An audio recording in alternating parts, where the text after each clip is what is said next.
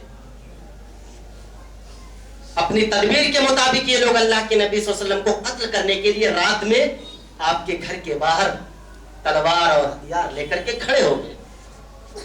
اللہ کی تدبیر دیکھیے، اللہ بچاتا کیسے ہے۔ جس کو اللہ بچائے اس کو کون مار سکتا ہے؟ اللہ کے نبی صلی اللہ علیہ وسلم کو اللہ نے بتا دیا۔ اللہ کے نبی صبح سویرے بالکل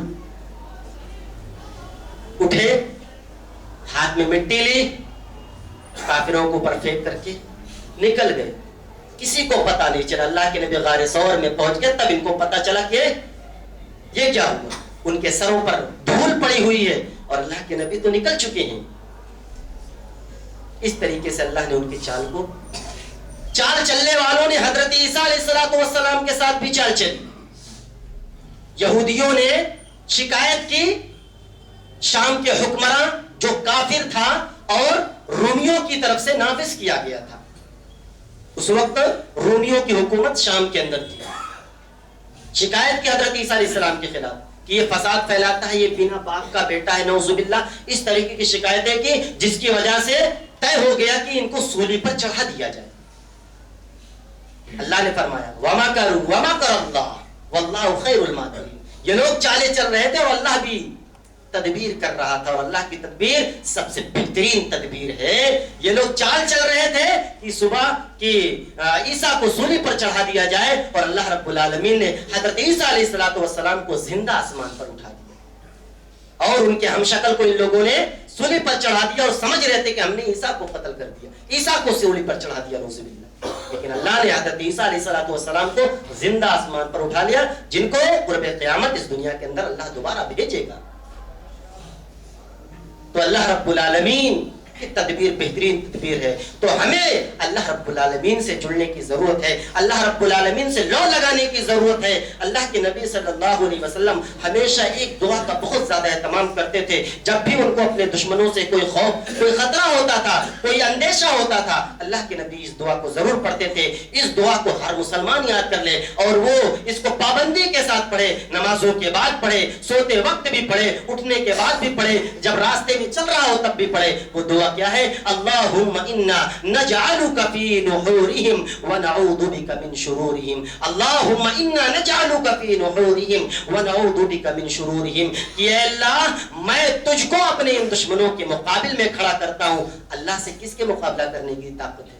اللہ سے کوئی مقابلہ کر سکتا ہے؟ ہم نے اپنے دعا کے ذریعے سے اللہ کو ان کو سامنے کھڑا کر دیا اور ہم نے اللہ سے یہ دعا کر دی وَنَعُوذُ بِكَ مِن شُرُورِهِمْ، اے اللہ ان کے شر سے میں تیری پناہ چاہتا ہوں۔ تو یہ دعا یاد کر لیجئے، نمازوں کا اہتمام کیجئے، اپنے اعمال کی اصلاح کیجئے، اور جتنے بھی گندے کام برے کام ہیں ان تمام کاموں کو چھوڑ دیجئے اور اپنے معاشرے کے اندر، اپنے سماج اور سوسائٹی کے اندر، اپنے پڑوسیوں کے اندر دعوت کا کام کیجئے، اللہ کا پیغام پہنچانے کا کام کیجئے، کیونکہ اللہ فرماتا ہے اگر تم لوگ دعوت کا کام چھوڑ دو گے، امر بالمعروف اور نہی عن المنکر کا کام چھوڑ دو گے، تو اللہ رب العالمین تم پر آسمان سے بھی اور زمین سے بھی ایسے آفتوں کو، ایسی مصیبتوں کو، ایسے عذاب کو مسلط کر دے گا کہ اس کے بعد اگر تم اللہ سے دعا بھی کرو گے اللہ تمہاری دعاؤں کو نہیں سنے گا۔